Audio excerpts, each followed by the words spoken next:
Hi, welcome to Feed Your Soul. I am Melinda, and you are watching a series on the Torah portions. This series is designed with followers of Jesus in mind to help us dive deeper into the front of our Bibles. We tend to spend a whole lot of time in the back of the book, and my goal in my heart is to challenge and edify followers of Jesus to really help us dive in deeper to the foundations of our text, right? What is the whole New Testament built upon? It's built upon these five books that came to be known as the Torah, which really just is a word for instructions of God. So we are in the midst of the study. We're in the book of Leviticus, starting with this video. We have gone through Genesis and Exodus. This portion is called Vayikra, and He Called. In Hebrew. The Hebrew names of the books of the Bible are also the name of that portion that we're doing. The portions are named after the first significant words in the section. So for Genesis, it was Bereshit in the beginning. For Exodus, it was Shemot, names. And here we have Leviticus, Vayikra, and He Called. It's kind of interesting how that phrase can really give us the whole theme of the book. I mean, we see it in Genesis in the beginning. Of course, this is the beginning of time, right? The whole book really gives us the beginning stories of the people of God. Names, not only do we hear about the names of the people of God, but we get introduced to the name of God, right? And then here at Vayikra, and He Called, you'll see how what he calls Moses, and tells him directly what he calls his people to do and to be. And so we'll just see that theme working through the book of Leviticus. So we're going to look at Leviticus 1 through chapter 6, verse 7. And then we're going to look at a prophet pairing, Isaiah chapter 43 through 44, selected verses from there. And then Hebrews 10. We'll backtrack a little bit and look at some of Hebrews 9 as well, even though we did that in another portion, but it does apply here. So I wanted to go over it again. You'll see how much deeper we can understand the book of Hebrews when we know Exodus and Leviticus and even Numbers well. So my little tip to you, if you're new here and you're interested in the book of Hebrews, put it down. Don't read it until you have a better understanding of these books in the front of the Bible. Okay, before we get into the portion, just a little background on Leviticus. This is just a little graphic organizer kind of project I did with my kids in our homeschool when we went through the Torah portions when they were in high school. It's the third book of the Old Testament, Leviticus, in just about every canon, probably every canon. Authorship is attributed to Moses. There are debates about that, and I just was reading through the debates. I've read them before. I believe Moses wrote these books and he didn't write them all at once. You'll see that sometimes the chapters fit together in an odd way. And I think what many scholars think is that he wrote them at different times from the different revelations of God, and then put them together in sections that made sense. And then it was written somewhere around 1400 BC. Those dates depends who you ask. And there are 27 chapters. An interesting thing about the book of Leviticus is that it is written, the whole thing really is written in a chiastic structure. So that's why I don't think that these were necessarily given in like a timeline, but it was put together specifically to be in this chiastic structure, which we've talked about before. This is a poetic way to write, where you have mirroring ideas in the beginning and the end, and then the next idea and the next to last idea, and they sandwich in to the middle, which would be like the main theme or what you want to highlight or point to in what you're writing. Here in Leviticus, our main theme that winds up getting pointed to is Yom Kippur, right in the middle of the book of Leviticus in chapter 16. So we'll talk more about that when we get there. So there are big stories and big themes in this book. I had my kids kind of pick these things out who were just like over writing papers. So instead of writing papers, we discussed what jumps out at us in the book of Leviticus. So you can see that here on the screen. I mean, of note, of course, we have directions for the offerings. We have clean and unclean to understand further about what that means, laws about justice and blessings and consequences, and what forgiveness is, even maybe the difference between atonement and forgiveness too. That's actually going to come up today. um, and the themes really are all about the holiness of God and how we, his people, can approach him. Um, and there's a big section on his holy days, the holidays, um, that are biblical. A lot of Christians have come to call them, a lot of society have come to call them the Jewish feasts, but really God says these are my feasts. And so another theme of this channel is to help Christians understand the holidays of God, his days that he set apart on his calendar, um, and to not look at them like they're not for us, because they're all about the story of redemption. Um, and in many ways, they point to Jesus. He fulfills them in a way, and also they point to fulfillment in the future, in the kingdom to come. So they're deep, these holidays, and keep an eye out soon. This coming week, we'll have our next in the series of the feast, which will be for Passover, because the Christian holiday of Easter is coming up. I'm going to kind of compare and contrast Easter to Passover, and just to give us a better understanding of what that holiday is and how it applies to us as followers of Jesus. So keep an eye out for that. And then just we pick some favorite verses. Do you have any favorite verses in Leviticus? I wonder, what is the most kind of skimmed through or skipped Bible by Christians? What do you think? Do you think it's Leviticus or Numbers? It's a toss up there for me, I wonder. Um, I don't know that many people who get excited about reading the book of Leviticus, but I do. And I think there's so much here that we can unpack and slow down and really just see the depth and the meaning and the heart of God. And one thing that I would challenge us Christians is to, instead of trying to figure out how all these things apply to me, I mean, that can be a good exercise, but how do they apply to the people of the day? That's where we need to start. How would the people in historical context be receiving these things from God? Um, and what did they mean to them? So, a couple of verses of note. You shall not take vengeance or bear a grudge against the sons of your own people, but you shall love your neighbor as yourself. I like to remind people that the Torah, the law, it really is a set of directions on how we can love one another.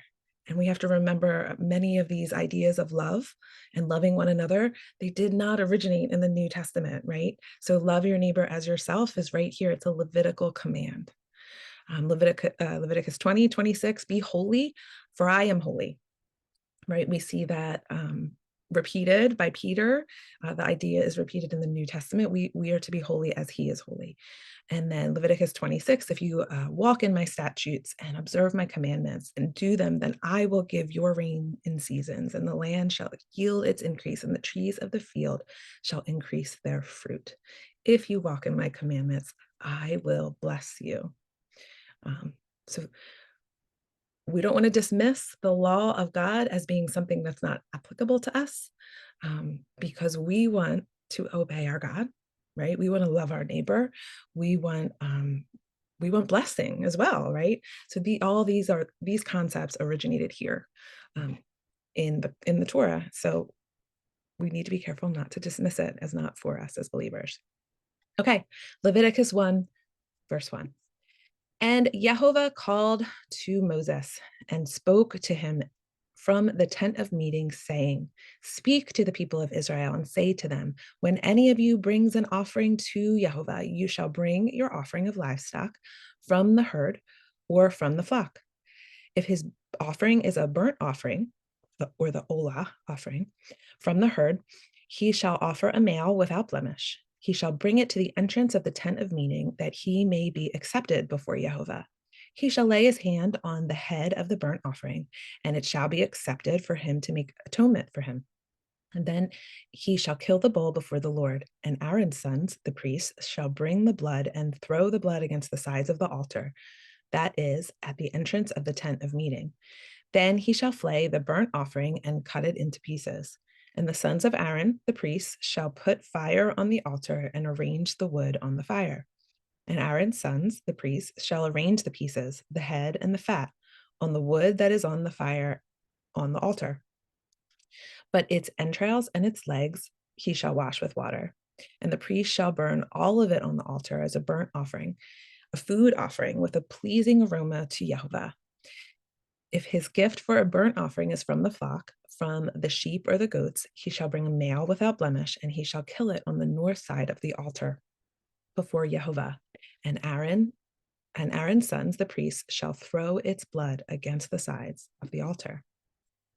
He shall cut it into pieces with its head and its fat, and the priest shall arrange them on the wood that is on the fire of the altar. But the entrails and the legs he shall wash with water, and the priest shall offer all of it and burn it on the altar. It is a burnt offering, a food offering with a pleasing aroma to Jehovah. If his offering to Jehovah is a burnt offering of birds, then he shall bring his offering of turtle, doves, or pigeons, and the priest shall bring it to the altar and wring off its head and burn it on the altar. It shall be drained out on the side of the altar. He shall remove its crop with its contents and cast it beside the altar on the east side in the place for the ashes. He shall tear it open by its wings, but shall not sever it completely. The priest shall burn it on the altar, on the wood that is on the fire. It is a burnt offering, a food offering with a pleasing aroma to Jehovah. So the first offering we come to here is the burnt offering, or the olah offering in Hebrew. These first few chapters are going to each describe a different offering, or really maybe a subcategory. We start getting into the guilt and the sin offerings and which is which. But it's really like this, let's say, an index or something to kind of define what each of these offerings are. And then later we'll see references made back to these, but you already know what that means because we talked about it in the front of the book. This depicts here the animal from the herd that is a whole burnt offering. The whole thing is burned, and so none of it is consumed. Different offerings are done for different reasons, and they have different directions. Some of them are like the burnt offering is wholly burned up. It can be from the herd, but as you can see, it could also be a bird. So depending on what one can afford, that's what they would bring. And is not consumed by the priest or the bringer of the offering. So it depends on the type of offering, what will be done with it. And this word olah, burnt offering, isn't really a good definition for what the word olah means. It means to ascend. So it's like the whole thing goes up, right? It's offered up, or the whole thing goes up in smoke. It's the holy burnt offering, holy like the whole thing. So Leviticus 2. When anyone brings a grain offering as an offering to Jehovah, his offering shall be of fine flour. He shall pour oil on it and put frankincense on it and bring it to Aaron's sons, the priests. And he shall take it from a handful of fine flour and oil with all of its frankincense. And the priest shall burn this as a memorial portion on the altar, a food offering with a pleasing aroma to Jehovah. But the rest of the grain offering shall be for Aaron and his sons. It is most holy, a most holy part of the Lord's food offerings. When you bring a grain offering baked in the oven as an offering, it shall be unleavened loaves of fine flour mixed with oil, or unleavened wafers smeared with oil. If your offering is a grain offering baked on a griddle, it shall be of fine flour, unleavened, mixed with oil. You shall break it into pieces and pour oil on it. It is a grain offering. And if your offering is a grain offering cooked in a pan, it shall be made of fine flour with oil. And you shall bring the grain offering that is made of these things to Jehovah when it is presented to the priest. He shall bring it to the altar. And the priest shall take from the grain offering its memorial portion and burn it on the altar, a food offering with a pleasing aroma to Jehovah. But the rest of the grain offering shall be for Aaron and his sons.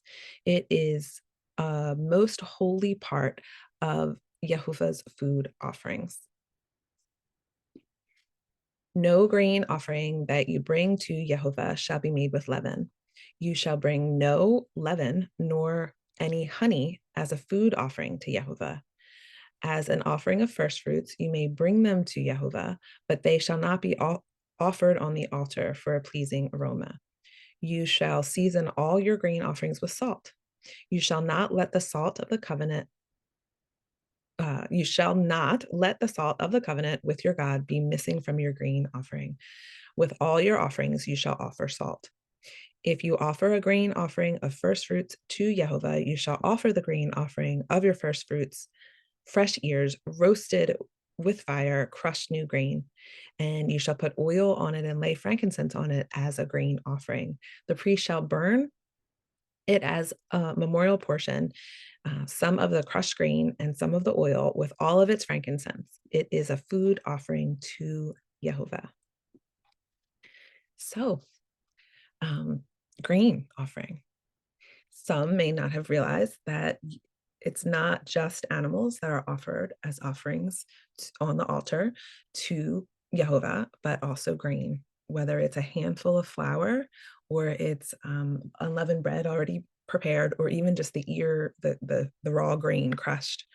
Um, any of these can be brought as a grain offering. And there are different directions about how it must be presented and if the oil be placed on it and if there's frankincense or not. Um, and that's all listed here, how it's to come. So this is a grain offering. Some is offered to the Lord and some is eaten. So remember the Levites, the Levitical priests, this is this system, this offering system is also how Levites are fed when they are ministering in the tabernacle. Much of this food, much of these offerings are for them specifically to eat before the Lord.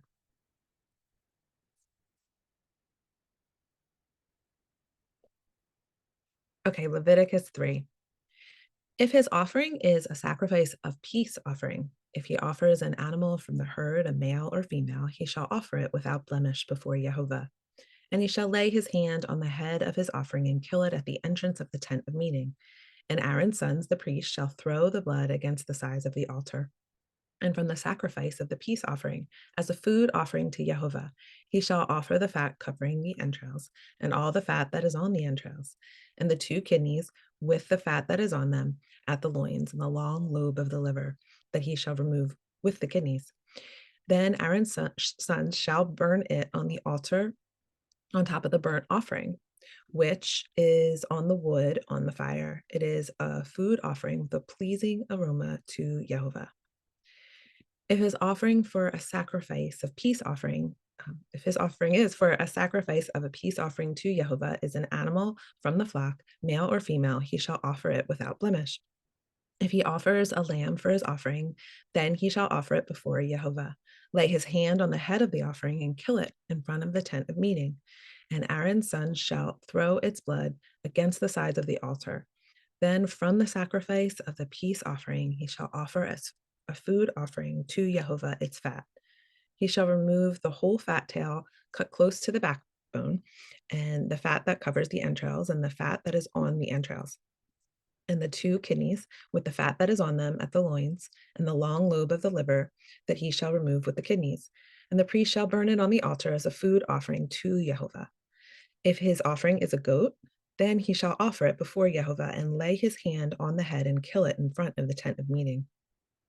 And the sons of Aaron shall throw its blood against the sides of the altar.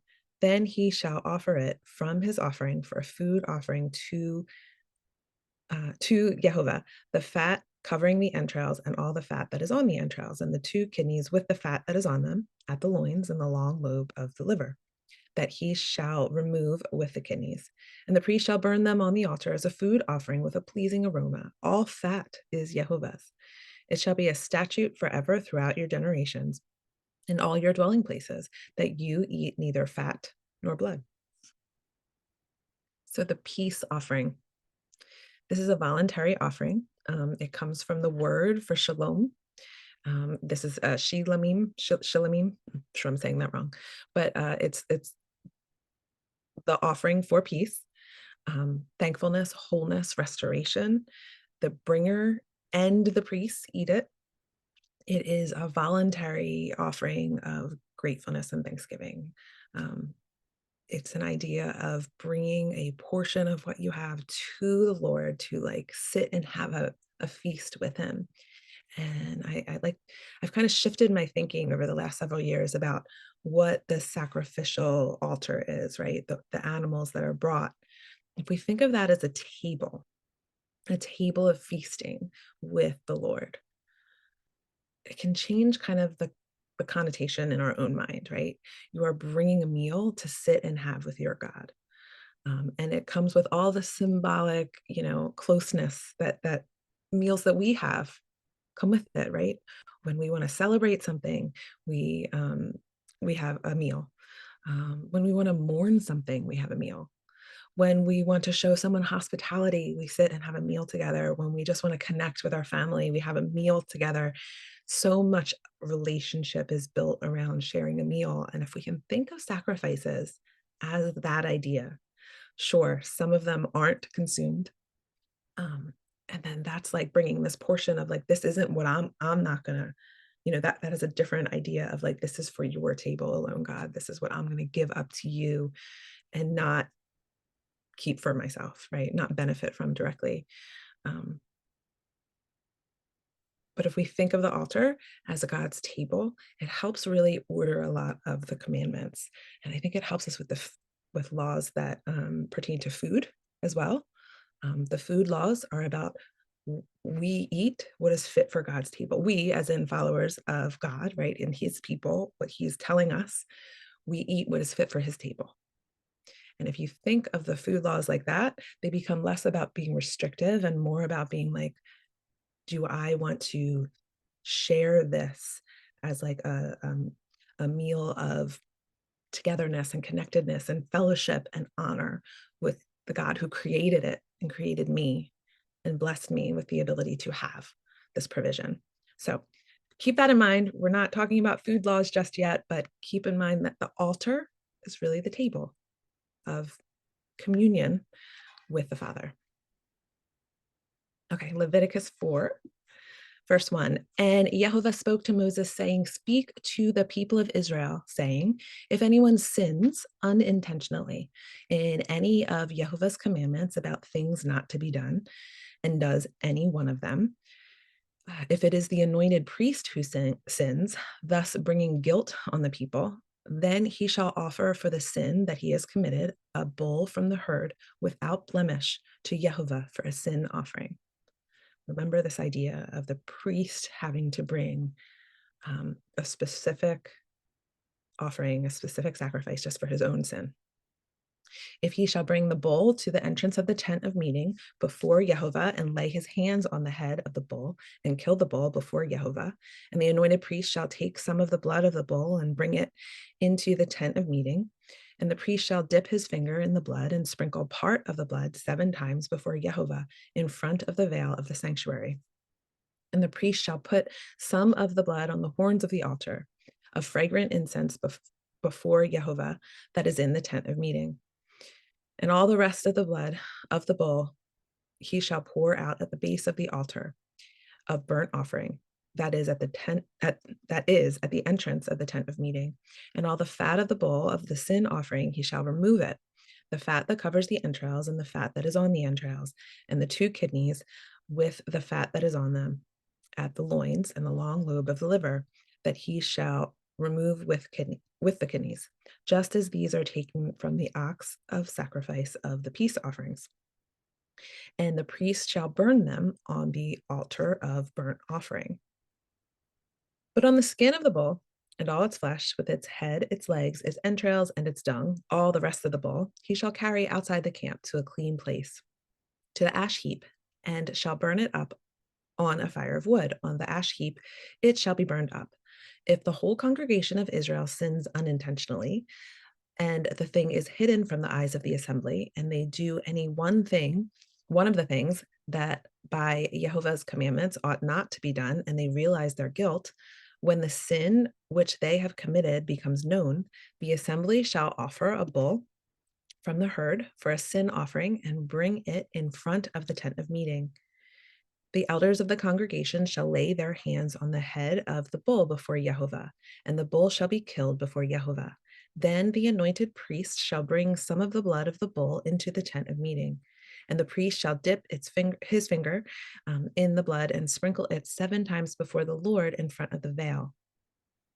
And he shall put some of the blood on the horns of the altar that is in the tent of meeting before Jehovah, and the rest of the blood he shall pour out at the base of the altar of the burnt offering that is at the entrance of the tent of meeting. And all its fat he shall take from it and burn on the altar. Thus he shall do with the bull, as he did with the bull of the sin offering. So shall he do with this. And the priest shall make atonement for them, and they shall be forgiven. And he shall carry the bull outside the camp and burn it up as he burned up the first bull. This is the sin offering for the assembly. When a leader sins, doing unintentionally any one of the things that by the commandments of Jehovah, his God, ought not to be done, and realizes his guilt, or the sin which he has committed is made known to him, he shall bring as his offering a goat, a male without blemish, and lay his hand on the head of the goat and kill it in the place where they kill the burnt offerings before Jehovah. It is a sin offering. Then the priest shall take some of the blood of the sin offering with his finger and put it on the horns of the altar of the burnt offering and pour the rest at the base of the altar of burnt offerings. And all its fat he shall burn on the altar like the fat of the sacrifice of the peace offerings.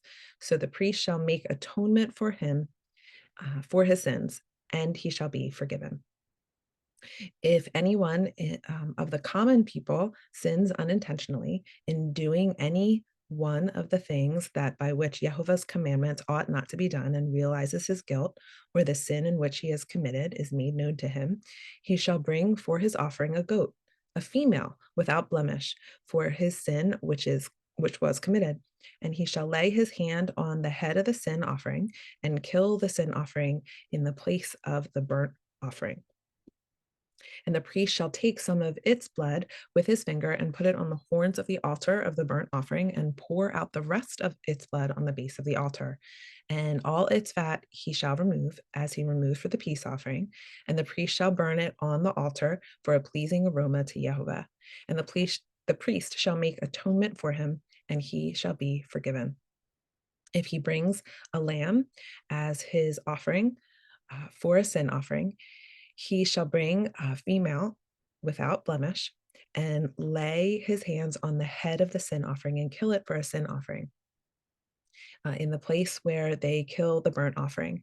And the priest shall take some of the blood of the sin offering with his finger and put it on the horns of the altar of burnt offering and pour out all the rest of its blood at the base of the altar. And all its fat he shall remove, as the fat of the lamb is removed from the sacrifice of peace offerings. And the priest shall burn it on the altar on top of Jehovah's food offerings. And the priest shall make atonement for him for the sin which was committed, and he shall be forgiven. So the sin offering. Another category. So we have the olah, the burnt offering. We have the grain offering. We have the peace offering, and now we have the sin offering. It the word here is that word for sin, chata. It means to incur guilt. This sin offering is something you have done.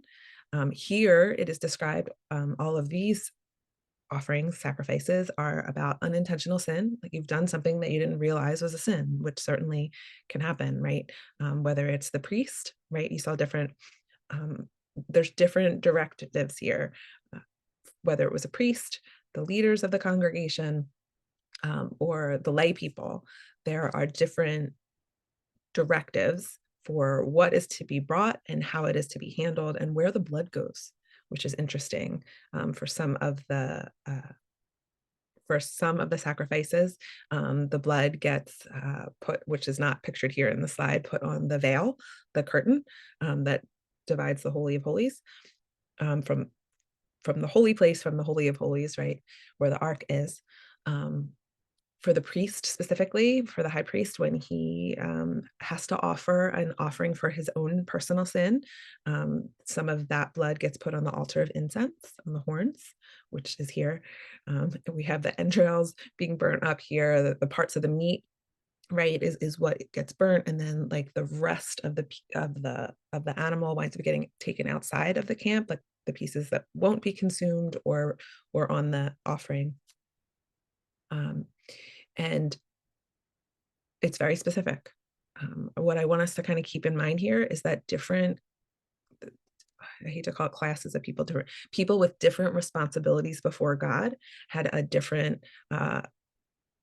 rule for what their sacrifice was to look like. And we need to keep in mind that the high priest had to make sacrifices for himself before he could make ones on behalf of the people, as we get into Hebrews. So, like, just keep that in mind. So, sin, this is just the slide from our helpful Hebrew video that we did on sin. Just a reminder, the word sin in the Bible here, it's chata, and it's from the root word to miss the mark, like you got off target. And the first time we see this is in Genesis 4, verse 7. If you do well, will you not be accepted? And if you do not do well, sin is crouching at the door. Its desire is contrary to you, but you must rule over it. So missing the mark, getting off target, not not going for where you need to be, not getting what you're aiming for. Um, Sin is just being off target. And so sin can be something egregious and hateful, but sin can also just be something done unintentionally. So there's a wide variety of what would qualify as sin. And right here, what we've just heard all about is really unintentional sin. It's not sin that you set out to go do or premeditated sin. There's a different idea for that here in the sacrifices. This one is specifically for sins you didn't realize, or sins you did by accident or out of habit, or just, oh gosh, I can't believe I did that, right? Mistakes, perhaps, right? There's a difference between unintentional sin and intentional sin. So Leviticus 5, we're going to hear a little bit more categories for what could be considered different types of sin. So Leviticus 5, verse 1, if anyone sins in that he hears a public adjuration to testify, and though he is a witness, whether he has seen or come to know the matter, yet he does not speak, he shall bear his iniquity. Or if anyone touches an unclean thing, whether a carcass of an unclean wild animal or a carcass of unclean livestock or a carcass of unclean swarming things, and it is hidden from him, and he has become unclean and he realizes his guilt, or if he touches human uncleanness of whatever sort the uncleanness may be with which one becomes unclean, and it is hidden from him, when he comes to know it and realizes his guilt, or if anyone utters with his lips a rash oath to do evil or to do good, any sort of rash oath that people swear, and it is hidden from him when he comes to know it and he realizes his guilt in any of these, when he realizes his guilt in any of these and confesses the sin he had committed, he shall bring to Jehovah as a compensation for the sin he committed a female from the flock, a lamb or goat, for a sin offering, and the priest shall make atonement for his sin. But if he cannot afford a lamb, then he shall bring to Jehovah as his compensation for the sin that he committed 2 turtle doves or 2 pigeons, one for a sin offering and the other for a burnt offering. He shall bring them to the priest, who shall offer the first one for the sin offering, and he shall wring its head from its neck, but not sever it completely, I guess to be able to pour out the blood. And he shall sprinkle some of the blood of the sin offering on the side of the altar, while the rest of the blood shall be drained out of the base of the altar. It is a sin offering. Then he shall offer the second for a burnt offering according to the rule, and the priest shall make atonement for him for the sin he has committed, and he shall be forgiven. But if he cannot afford 2 turtle doves or 2 pigeons, then he shall bring as his offering for the sin that he committed a tenth of an ephah of fine flour for a sin offering. He shall put no oil on it, and shall put no frankincense on it, for it is a sin offering.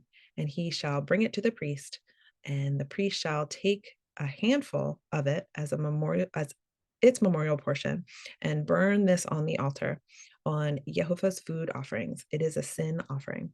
Thus the priest shall make atonement for him for the sin which he has committed in any one of these things, and he shall be forgiven. And the remainder shall be for the priest, as in the grain offering. So, a little bit further, we're talking about the sin offering still here, but we're adding more options. It's the animal, depending on which kind of animal, depends on the kind of sin. But there's also this idea that it could be uh, a bird or even a grain offering can be what is used to pay for sin, to bring the sacrifice for sin, right? Compensation is the word that's used. Um, so keep that in mind also, that there's actually a grain offering that can be substituted if necessary for an animal for a sin offering, um, because I think that gets overlooked a little bit. We take some other verses that come along out of context. Um, it's important to note who can bring this to as well, right? This is a lay person, someone committing some kind of sin of uncleanness or whatever. It applies to different people. So when we see verses that we're going to look at in Hebrews, when we talk about blood and the remission of sins, we need to just keep in mind what applies to whom and what type of sin. Okay, back to Leviticus 5. The Lord spoke to Moses, saying, if anyone commits a breach of faith and sins unintentionally in any of the holy things of Jehovah, he shall bring to Jehovah as his compensation a ram without blemish out of the flock, valued in silver shekels, according to the shekel of the sanctuary, for a guilt offering. He shall also make restitution for what he has done amiss in the holy thing, and shall add a fifth to it and give it to the priest. And the priest shall make atonement for him with the ram of the guilt offering, and he shall be forgiven. If any one sins doing any of these things that by Jehovah's commandments ought not to be done, though he did not know it, then realizes his guilt, he shall bear his iniquity. He shall bring to the priest a ram without blemish out of the flock or its equivalent for a guilt offering, and the priest shall make atonement for him for the mistake that he made unintentionally, and he shall be forgiven. It is a guilt offering. He has indeed incurred guilt before Jehovah. A couple more verses just on a few more issues that fall under guilt offering in Leviticus 6. Jehovah spoke to Moses saying, if anyone sins and commits a breach of faith against Jehovah by deceiving his neighbor in a matter of deposit or security or through robbery, or if he has oppressed his neighbor or has found something lost and lied about it, swearing falsely in any of these things that people do and sin thereby, if he has sinned and realized his guilt and will restore what he took by robbery or what he got by oppression or the deposit that was committed to him or the thing that was lost that he found or anything about which he has sworn falsely, he shall restore it in full and add a fifth to it and give it to him whom it belongs on the day he realizes his guilt. And he shall bring to the priest as his compensation to Jehovah a ram without blemish out of the flock or its equivalent for a guilt offering. And the priest shall make atonement for him before the Lord, and he shall be forgiven for any of the things that one may do and thereby become guilty. So we have these different categories of sacrifices, of offerings that need to be brought for different reasons. Here we just looked at really the guilt offering, which is a little bit different from the sin offering. Maybe it's like a subcategory of the sin offering. And there's different types of guilt offerings.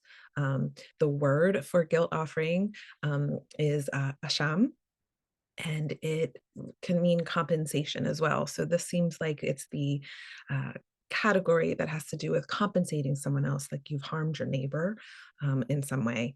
And what needs to happen is, it calls for bringing a sacrifice or the value of that sacrifice. So you can bring money in place of it if you don't have something of the herd to offer. Um, and also in this breach of faith section, um, which is ma'al, uh, there's restitution that must be made. So you pay back the value of what you did, whatever harm you caused. If you harmed property or an animal, whatever you cost your neighbor, you pay it back in full with a fifth of the value added to it. So um, this idea of it's not an idea of punishment for something you did wrong. It's about making it right. Restitution is a really maybe overlooked idea in the Bible that I think sometimes as Christians, we just get really focused on we are forgiven, right? In this really vague and big way, without really looking at what in God's justice system, what that entails. And when you realize your fault, right? It says that over and over, you may have done something unintentionally, or maybe it was a mistake. But when you realize it, when you realize your guilt, you then that day, that time, that immediately, you make it right. And when applicable, it involves restitution and fixing your mistake to the best of your ability. That is biblical. And we need to make sure as Christians that we are remembering that part, right? Restitution is part of what helps us get to reconciliation. And it's an important part. Also, just wanted to point out quickly that there's a couple of different words used over and over again in phrases, right? We see the word, the priest will atone for you and your sins will be forgiven. We see that phrase come up over and over again in this portion. We're going to talk a little bit more about the idea of forgiveness and the different New Testament words used for it. But here to just a reminder that atone comes from the word kafar, and it means literally to cover. It's used as a word for pitch, to like cover and make something waterproof, right? Covering, um, and kind of almost appeasement, to cover over what was done, to make it okay. But the word forgive here, this was kafar, cover, like Yom Kippur. It's the same root word. And over here, forgive is to pardon, and that's salah or selah, and it's to pardon, separate one from their offense, really. And this is going to mirror another word that we look at in the New Testament.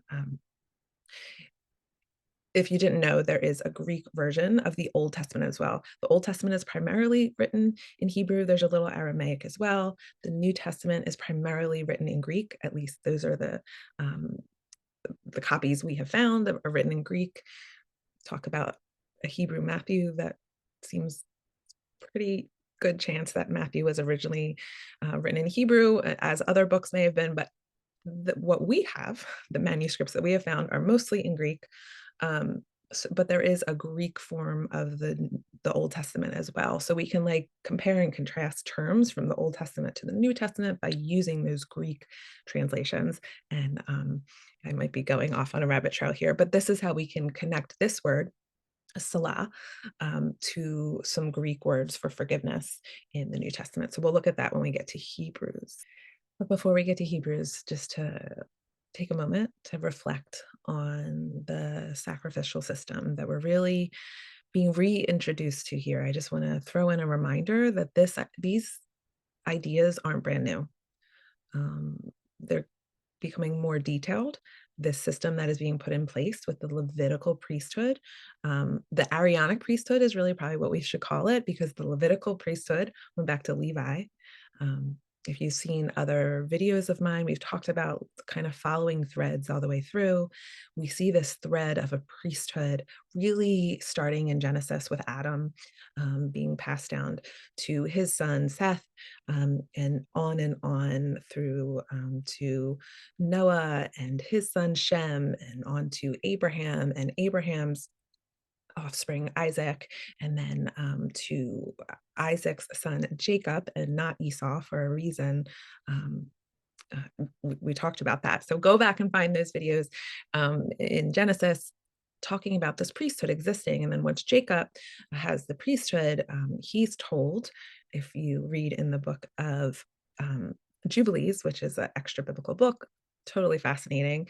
In that book, it tells us that the priesthood was given to Levi, and both Levi and Jacob knew that. And so then Levi kind of steps into this role of priest, this Melchizedek, different kind of order of priesthood.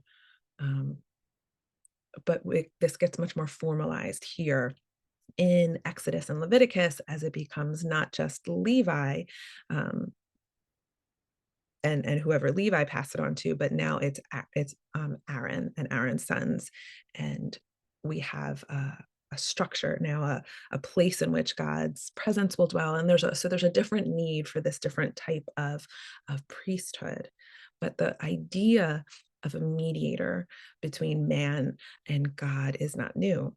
An idea of having the burden and the privilege and the responsibility of teaching the ways of God to the people is not new. And then also taking sacrifices to the Lord on behalf of yourself or others is not new, right? We see sacrifices all the way back to the garden, and we see it in Cain and Abel, and we see Abraham doing sacrifices, and we see all throughout the books that we've read so far, Genesis and Exodus, we see sacrifice being done to the Lord. So, not a new concept here.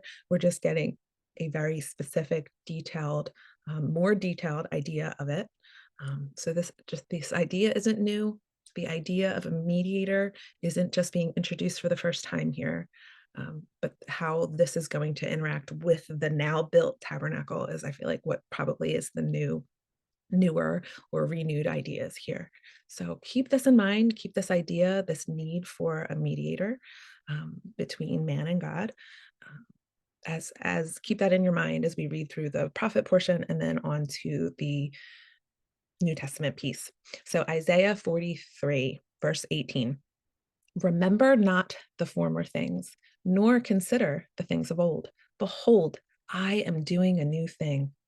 Now it springs forth. Do you not perceive it? I will make a way in the wilderness and rivers in the desert.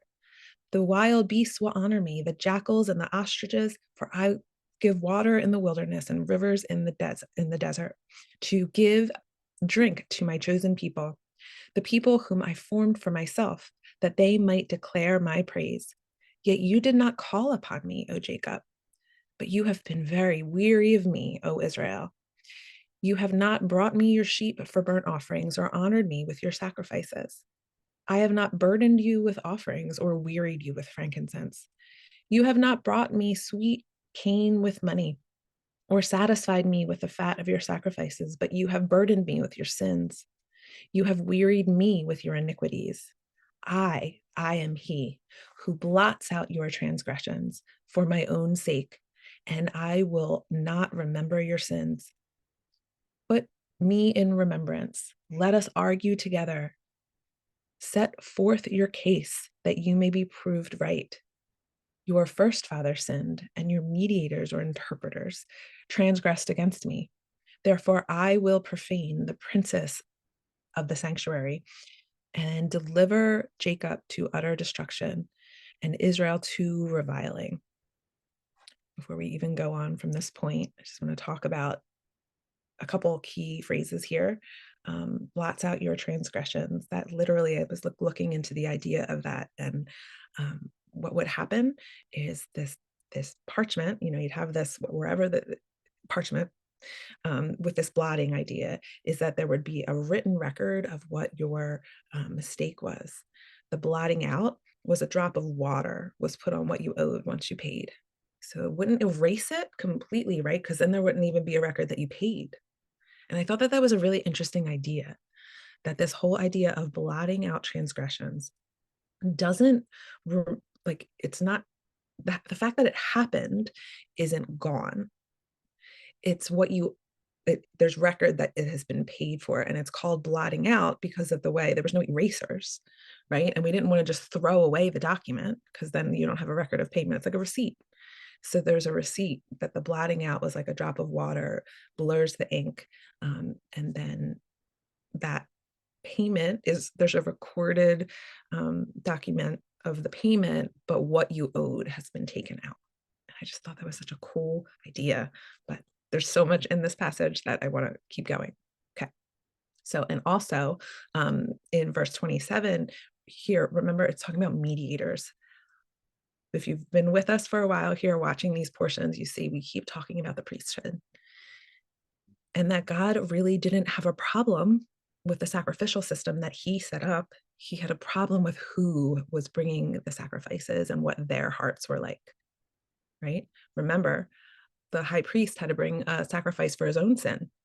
He was expected to be reconciled with God before he could come and reconcile the people. And so this is what began. We saw a problem with the corruptness, the corrupted hearts of the priesthood. Continuing on in Isaiah 44. But now hear, O Jacob, my servant, Israel, whom I have chosen. Thus says Jehovah, who made you, who formed you from the womb and will help you. Fear not, O Jacob, my servant, Jeshurun, whom I have chosen. For I will pour water on the thirsty land, for streams on the dry ground. I will pour my spirit upon your offspring and my blessing on your descendants. They shall spring up among the grass uh, like willows by flowing streams. This one will say, I am Jehovah's. Another one will call of the name of Jacob, and another will write on his hand, Jehovah, and name himself by the name of Israel. Thus says Jehovah, King of Israel and his Redeemer, Jehovah of hosts, I am the first and the last. Besides me, there is no God. Who is like me? Let him proclaim it. Let him declare and set it before me. Since I appointed an ancient people, let them declare what is to come and what will happen. Fear not, nor be afraid. I have told you from old. Have I not told you from old and declared it? You are my witnesses. Is there a God besides me? There is no rock. I know not any. All who fashions idols are nothing, and the things they delight in do not profit. Their witnesses neither see nor know, that they may be put to shame. Who fashions a god or casts an idol that is profitable for nothing? Behold, all his companions shall be put to shame, and the craftsmen are only human. Let them all assemble and stand forth. They shall be terrified. They shall be put to shame together. The ironsmiths take a cutting tool and works it over the coals. He fashions and hammers it with strong arms. He becomes hungry. His strength fails. He drinks no water and is faint. The carpenter stretches a line. He marks it out with pencil. He shapes it with planes and marks it with a compass. He shapes it into the figure of a man, with beauty of a man to dwell in a house. He cuts down cedars or chooses a cypress or an oak and lets it grow strong among the trees of the forest. He plants a cedar and the rain nourishes it and it becomes fuel for a man. And he takes a part of it and warms himself. He kindles a fire and bakes bread. He also makes a god and worships it. He makes an idol and falls down before it. Half of it he burns in the fire. Over the half he eats meat. He roasts it and is satisfied. He warms himself and says, Ah, I am warm. I have seen the fire. And the rest of it he makes into gold, his idol. He falls down to worship it. He prays to it and says, Deliver me, for you are my God. They know not, nor do they discern, for he has shut their eyes so they cannot see, and their hearts so they cannot understand. No one considers, nor is there knowledge or discernment to say, Half of it I burned in the fire. I also baked bread on its coals. I roasted meat and have eaten. And I shall make the rest of it an abomination. Shall I fall down before a block of wood? He feeds on ashes. A deluded heart has led him astray and cannot deliver himself or say, Is there not a lie in my right hand? Remember these things, O Jacob and Israel, for you are my servant. I formed you. You are my servant. O Israel, you will not be forgotten by me. I have blotted out your transgressions like a cloud and your sins like mist. Return to me, for I have redeemed you. Sing, O heavens, for Jehovah has done it. Shout, O depths of the earth. Break forth in singing, O mountains, O forest, and every tree in it. For Jehovah has redeemed Jacob and will be glorified in Israel. Thus says Jehovah, your Redeemer, who formed you from the womb. I am Jehovah, who made all things, who alone stretched out the heavens, who spread out the earth by myself, who frustrates the sign of the liar and makes fools of diviners. Um, who turns wise men back and makes their knowledge foolish, who confirms the word of his servant and fulfills the counsel of his messengers, who says of Jerusalem, she shall be inhabited, and the cities of Judah, they shall be built, and I will raise up their ruins. Who says to the deep, be dry, I will dry up your rivers. Who says of Cyrus, he is my shepherd, and he shall fulfill all my purpose. Saying of Jerusalem, she shall be built, and of the temple your foundation shall be laid. So this passage in Isaiah clearly fits here, right? This is the traditional prophet portion that was paired with this Torah portion. That's part of the traditional schedule. And we can see why it was chosen, right? It talks about offerings being brought, and God is even saying, like, I'm not even trying to burden you with being perfect in your sacrifices, but what are you burdening me with? Your sins. He's talking to the bringers of the sacrifices. He's talking to the mediators of the people. He is talking to the priests. And he's saying, you are not ministering to these people like you should. Your hearts are full of iniquity and sin. And it's broken apart, right? And we hear this whole idea about a man taking this tree that he nurtures and grows and uses half of it for fire, for wood, and to eat, and then the other half of it somehow becomes some sacred god, right? And he's like, don't you even see the absurdity here, right? You used half of it as firewood, the other half now becomes something divine to worship. He's talking to his people here. He's talking to Israel. Isaiah is telling the people, bringing God's warning to them, you are participating in idolatry. I am your God. I am who you bring these offerings to. But you're participating in this manufacturing of idols, these worthless, dumb, and mute idols, right? Made out of wood. So remember the theme, the mediators are being called out yet again here in this passage in Isaiah, and we see it all along. Look for it as you read the word. Look for it's in a lot of the prophets. Who's being called out? And so much of it, it's not the lay people, the common people. A lot of times it's the priests and the leaders. So Hebrews 9, we did this a couple portions ago. I just want to talk about a few verses here, and then we'll move on to Hebrews 10. 9 verse 18. That is why even the first covenant was not put into effect without blood. For when Moses had proclaimed every commandment of the law to the people, he took the blood of calves, goats, along with water, scarlet wool, hyssop, and sprinkled the scroll and all the people, saying, this is the blood of the covenant, which God has commanded you to keep. In the same way, he sprinkled with blood the tabernacle and all the vessels used in worship. According to the law, in fact, nearly everything must be purified with blood, and without the shedding of blood, there is no forgiveness. So it was necessary for the copies of the heavenly things to be purified with these sacrifices, but the heavenly things themselves with a better sacrifice than these. For Christ did not enter a man-made copy of the true sanctuary, but he entered heaven itself, now to appear on our behalf in the presence of God. Nor did he enter heaven to offer himself again and again, as the high priest enters the most holy place every year with blood that is not his own. Otherwise, Christ would have had to suffer repeatedly since the foundation of the world. But now he has appeared once and for all at the end of the age to do away with sin by the sacrifice of himself. Remember that sentence. Just as man is appointed once to die and after that to face judgment, so also Christ was offered to bear the sins of many. And he will appear a second time, not to bear sin, but to bring salvation to those who eagerly await him. Talk about often not reading Hebrews without understanding the foundations, without understanding the front of the book. Whoever wrote Hebrews, some people say Paul, a lot of people say not Paul. I don't know, the sentence structure makes me think Paul. But whoever wrote Hebrews, it is based on so much of the Torah. And so we need to understand that. So before we even get into this forgiveness, this without the shedding of blood, there is no forgiveness. I want to talk about that. But before we even get there, to talk about how the priest enters each year, right, with blood that's not his own. He appears once and for all, but Christ appears once and for all at the end of the age. We need to see, we have this vague notion of what salvation looks like, right?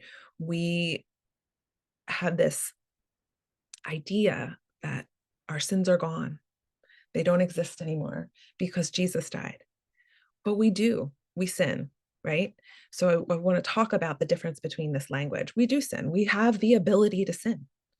We know that we have a high priest who performs the duty of a high priest and will take sacrifices before the Lord in order to atone for our sin. But there's a couple different words here. So in the Greek, there's a word for forgiven, and that means, and this is not the word used here in this sentence, right? So we have according to the law. In fact, nearly everything must be purified with blood, and without the shedding of blood, there is no forgiveness. So to just remember that in Greek and in Hebrew, there are several words that we wind up translating into English as forgive or forgiveness. And that always, I wish they would be more careful to give distinct words, distinct definitions, but here we are. This word, which is based on the word charis, I'm probably not going to try to pronounce Greek words. I think this is charizomai, something like that. But it's based on the word charis, which is really the word for grace, but it's translated as forgiveness or forgiven several times in the Bible. Like here in the story in Luke, where there were two men were debtors to a certain moneylender. One owed him 500 denarii, the other 50. And so Jesus is saying, which one loved the man who forgave their debt more, the one who owed? Simon replied, of course, the one who owed more was forgiven more, right? So he is the one who loved his master more. But this is about forgiven, like pardon, to show favor, kindness, a pardon in a debt, kind of like an instance, right? You're showing forgiveness for this thing that happened here. So this word is more like kind of grace, to show favor, kindness, okay? Given freely, favor given, but it's not the word here for forgiveness. So I just want to point out that there are a few words in Greek translated as forgiveness. It's good to know which is which, and we have the technology to do that pretty easily now. So the word used here in Hebrews 9, that without without blood, there is no forgiveness. I want you to understand what blood this is talking to and why this is important, because we just read a lot about how there is a way to have your sins remitted. The lay people can have their sins forgiven by bringing a grain offering, right? So who is this talking about? So what is this? There's no forgiveness without the shedding of blood. That is what I want us to really understand as we're getting through this passage. What does it mean? Who is this blood applying to? This word that is used here in Hebrews 9 is this word aphesis. I'm probably pronouncing it wrong, but it's the Greek word for forgiveness, one of them. And it's really for dismissal, release, pardon, to complete forgiveness, separating you from your sin, that like the sin is no more. And when we want to talk about this word, we really want to see what is Paul or the author of Hebrews talking about here. And since we know, since we just read through it all, right? Without the shedding of blood, there is no forgiveness. We know that lay people can actually get forgiveness without shedding of blood. Who can't be forgiven without the shedding of blood? So technically, you cannot be forgiven without the shedding of blood because the high priest has to bring an animal for the forgiveness of his sins. So he can't bring your sin offering, which might be a grain offering and not blood. He can't bring that offering without first he has to shed blood to be forgiven for his own sin. And so this points to our perfect high priest, who his blood was shed as he died. He was murdered, right? He sacrificed himself. He laid down his own life. He knew that's what was going to happen, coming as the Mashiach, as the Christ, the anointed one. He laid down his life, and he is our perfect high priest. So there is no further blood needed for him to be able to come before the Father on our behalf, because there is no blood needed for his remission of sin, because there is no sin in him. He is perfect.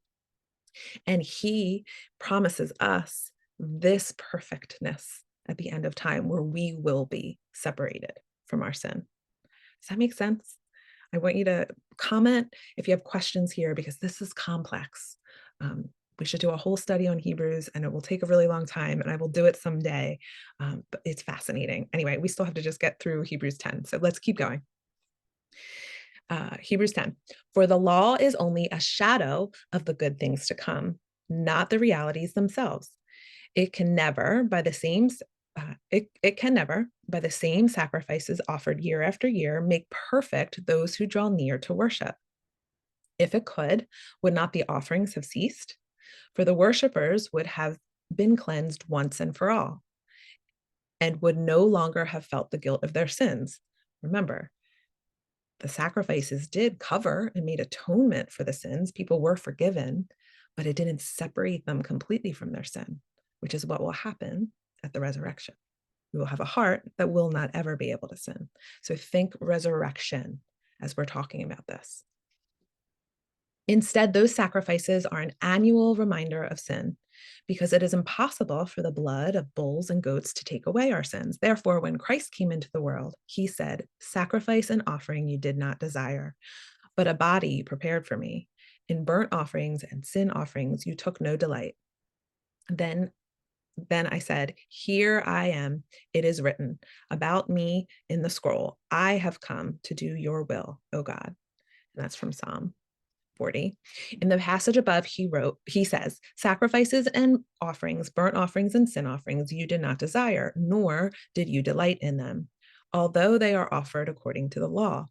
Then he adds, "Here I am, I have come to do your will." He takes away the first to establish the second. And by that will, we have been sanctified through the sacrifice of the body of Jesus Christ once for all. Day after day, every priest stands to minister and to offer again and again the same sacrifices, which can never take away, like separate us from sin, our sinful nature. But when this priest had offered them for all time one sacrifice for sins, he sat down at the right hand of God. Doesn't necessarily say sat down, but he sat down. He went to be at the right hand of God. Since that time, he waits for his enemies to be made a footstool for his feet, because by a single offering, he has made perfect for all time those who are being sanctified. The Holy Spirit also testifies to us about this. First, he says, "This is my covenant I will make with them after those days, declares the Lord. I will put my laws in their hearts and inscribe them on their minds." Jeremiah 32. And then he adds, "Their sins and lawless acts I will remember no more." It says Jeremiah 31, but I think it's still 32. Um, and where were And where these have been forgiven, an offering for sin is no longer needed. Therefore, brothers, since we have confidence to enter the most holy place by the blood of Yeshua, Jesus, by the new and living way opened for us through the curtain of his body, and since we have a great priest over the house of God, let us draw near with a sincere heart in full assurance of faith, having our hearts sprinkled to cleanse us from a guilty conscience and our bodies washed with pure water. And I just wanted to point out that curtain, right? There's a lot of imagery here. We don't believe that Jesus's body is actually a curtain, right? Just like we don't necessarily have to believe that Jesus was actually sacrificed like on the altar, right? So I just want us to kind of tease out, what is this metaphorical language? He was kind of figuratively sacrificed, but does that mean it's a literal sacrifice and he represents all of these sacrifices? So just think of that. The curtain, he's not literally a curtain, but we're using that as a figurative, like he is the way to enter into the Holy of Holies, right? So let us hold resolutely to the hope we profess, for he who promised is faithful. And let us consider how to spur one another on to love and good deeds. Good deeds. Let us not neglect meeting together as some has made a habit, but let us encourage one another, and all the more as you see the day approaching. If we deliberately go on sinning after we received the knowledge of truth, no further sacrifice for sins remain, but only a fearful expectation of judgment and raging of fire that will consume all adversaries.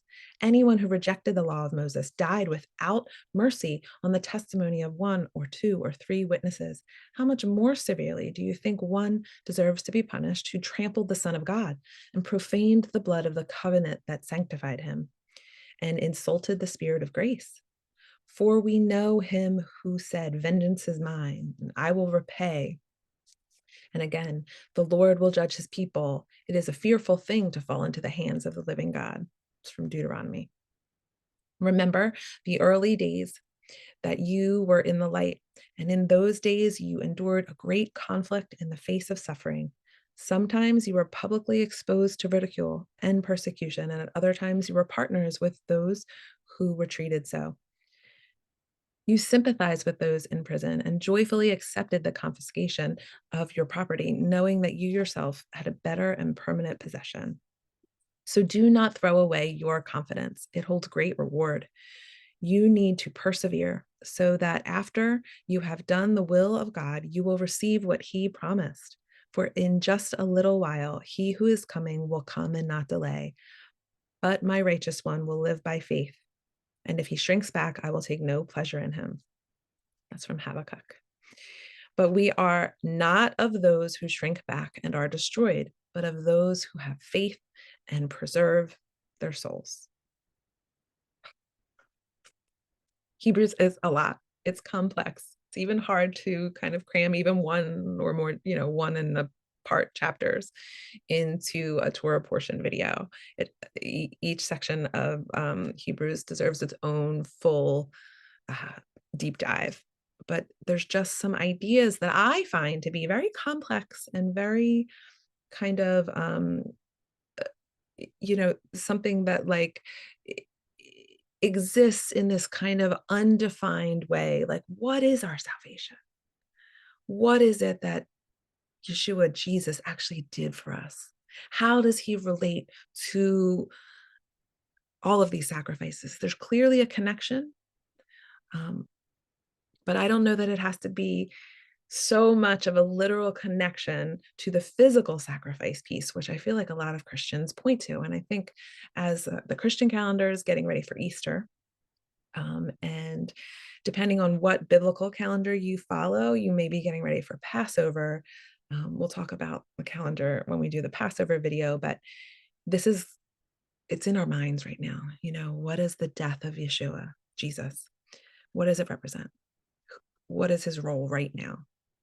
What is my role? When is our salvation? What is our salvation? And if we put all of these things in place together and we allow the puzzle pieces to fit together and we allow the Bible to define the Bible, we can see these threads pull through. There's an issue with the priesthood.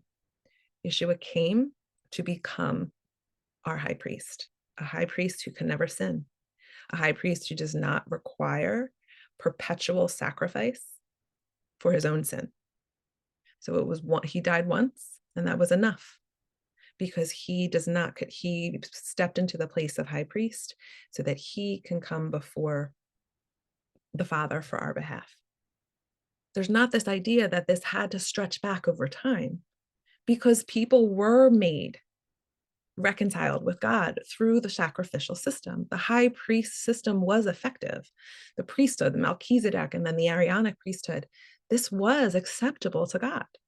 He instituted it, right?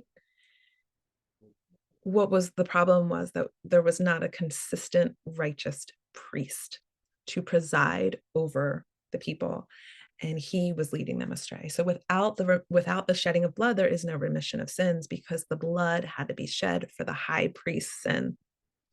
And I just find that really interesting because it goes along with pulling in these sin offerings that are grain offerings. They're not full of blood. So how do we reconcile what the author of Hebrews is saying here? So the better you know the book of Leviticus, the better you can understand all this imagery that is pulled in here. It's figurative, it's poetic, it's beautiful. We can have metaphors. There's metaphors all throughout Scripture. But we want to be careful that we don't over metaphoricalize, is that a word? That we don't add metaphor where there isn't. So these are the things that I'm seeing, that I've seen in my deep Torah studies, and really seeing how the New Testament is built on the foundation of the front of the book. What do you see? What did I miss? What do you disagree with? Or what do you have questions about? What do you want to talk about further here? What do you think about Jesus and his death and his resurrection and his role now? We're going to talk. I think this is a perfect Torah portion to kind of lead into talking about the Passover and how that relates to Easter, resurrection. We'll even talk about why it's called Easter and how the split came, that these celebrations are actually this year really far apart on the calendar, depending on what calendar you follow. All that's complicated. We'll try to sort through it in the holiday video.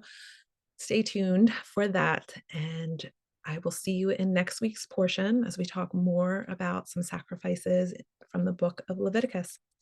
All right. Don't forget to comment, to keep the discussion going, and like this video. If you found value in it, hit that like button. Share it with people who you think will find value in what we're talking about here, and it will help this channel grow. So thank you for being here, and I will see you next time.